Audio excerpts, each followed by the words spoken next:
You're listening to WestchesterTalkRadio.com, produced by Shark Creative and made possible by Entergy, Indian Point Energy Center, where they are literally helping keep the lights on and continue to support the community as they always have right through April of 2021.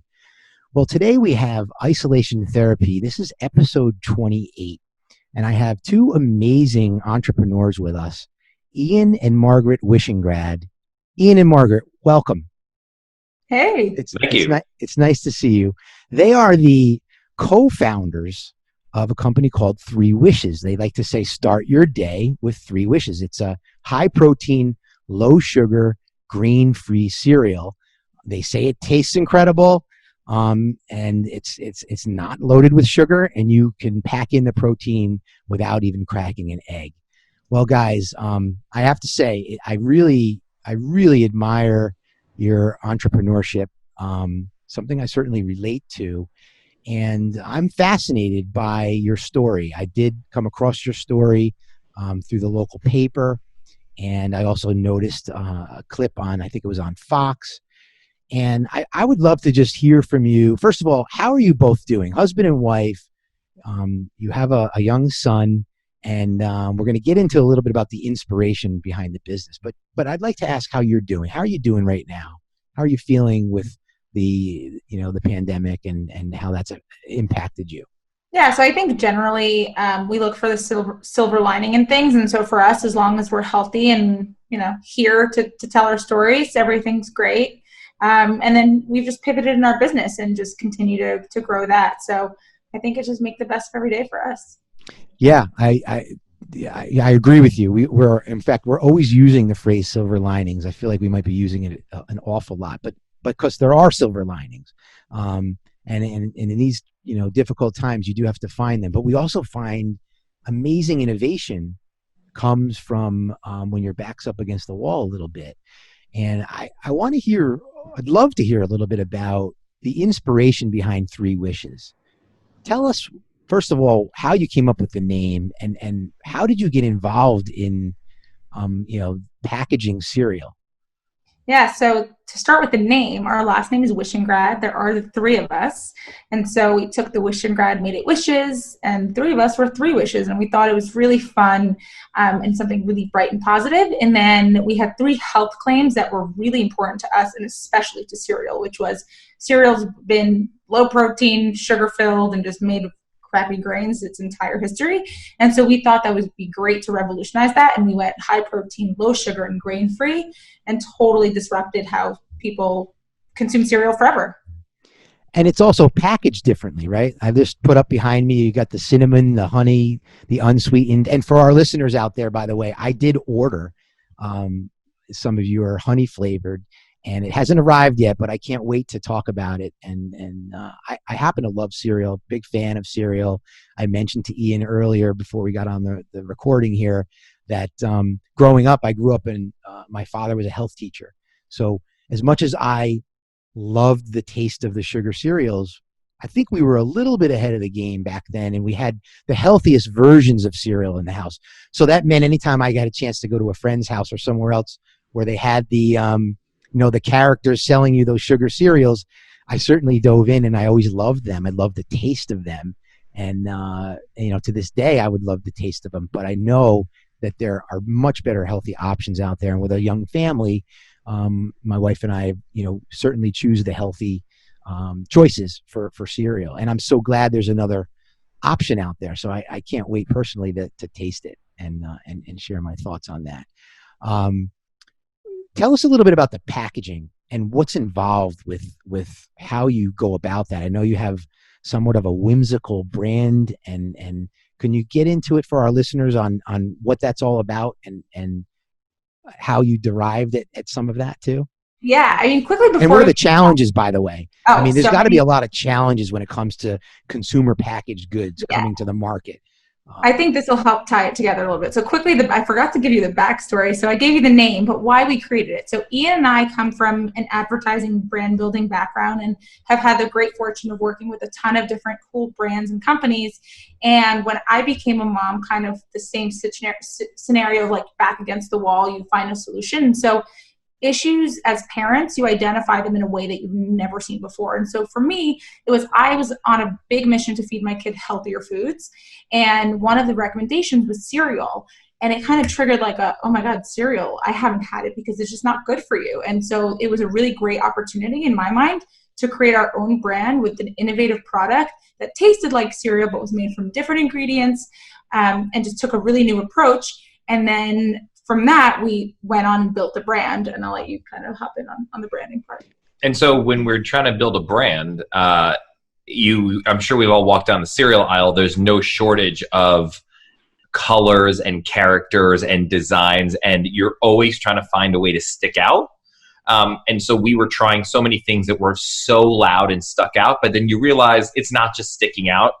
Graffiti would stick out, but that's not necessarily appealing to a mom.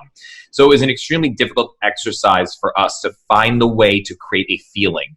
Ultimately, you are trying to create a feeling, and healthier cereals tended to just go with that, either a white box or that earth tone, granola thing. We didn't want to do any of that. We wanted to capture the colors that the kids love that are exciting without playing on some of those traditional tropes. And so what we tried to do is just make sure it felt new. So you understood it was new and different, and it felt healthy.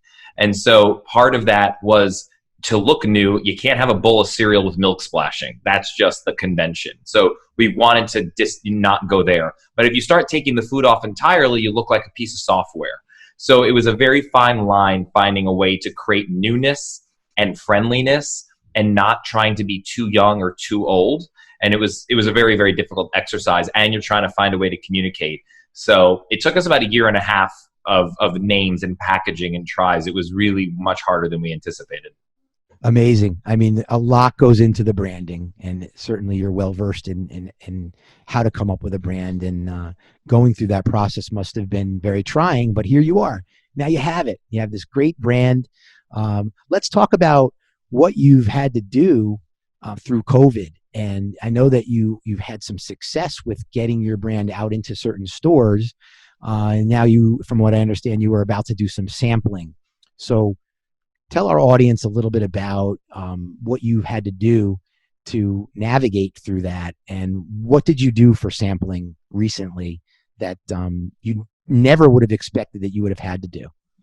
Yeah, so anytime you're a burgeoning food brand, you always have part of your marketing mix. You're going to test what happens when you do in-store sampling.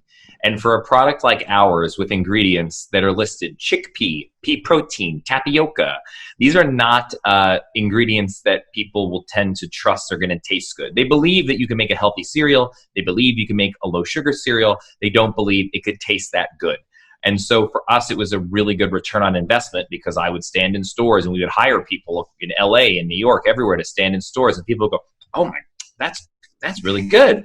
And it would really work for us. And for a lot of brands, that is a huge part of your marketing plan, just to get it in people's mouths. For some other brands, it's not as effective, but for ours, it was really returning for us.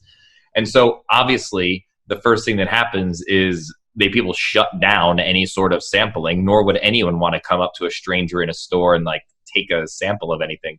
So we were like, how do we get our product into more people's mouths?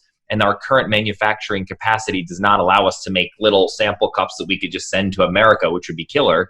We have full boxes, and economically, you can't just go around giving free boxes. You'll be out of business. So we thought, okay, well, we live in a new area and we live on a busy street. And what if we kind of, did a safe social distance version of sampling with a mask and gloves and single serve containers with tongs, and had people kind of run through our driveway and just do it like that. And, it was successful. What was the street like? Was there, I would imagine there were a lot of cars there. I know I saw a picture. It seemed like there was a lot of traffic. There's a bit of backup. So sorry, neighbors. But the neighbors did they get free samples too? Anyone got a free sample. Yeah. You want to come up, you get a free sample. I think for most people, the place to create immediate change is in your local community. And that was the opportunity we saw. It's like, hey, we can't get out there and roadshow like we wanted to and have people in LA sampling and all these other places. So it was really important for us to start here with our local community and have them try it. Very nice. I want to remind our listeners you are listening to WestchesterTalkRadio.com, which is produced by Shark Creative and also made possible by our friends over at Lapolis Electric, Wartburg, and also Park Sterling Realty, as well as Hightower Westchester. Ian and Margaret Wishingrad, this has been Isolation Therapy, episode 28. Let's just leave our listeners with the thought of, where can they actually find the cereal? How can they get it in their hands? What stores are you currently working with that you might want to talk about, so that people realize that they can find it, not only online? Clearly we can do that. Yeah, so we're just getting to all the Whole Foods in the Northeast and DeChico's locally. So if you live in Westchester, you know DeChico's and you know Whole Foods. So I think those would be the two best bets outside of our own website, threewishescereal.com, and Amazon. That's awesome. That's very good. That certainly establishes some credibility with those brand names, both locally and regionally. Great to have you guys. I'm really I'm honored to meet the both of you. I wish you nothing but success in your endeavor, and I'm very excited to try the cereal, and hopefully it'll be here in the next day or two, and I'll report back to you what my 8-year-old and my 10-year-old think, and we'll go from there. But again, Westchester Talk Radio, produced by Shark Creative. This has been Isolation Therapy, episode number 28. Stay tuned for more episodes, and be sure to click the subscribe button on the YouTube channel. Thanks so much, guys. Thank you.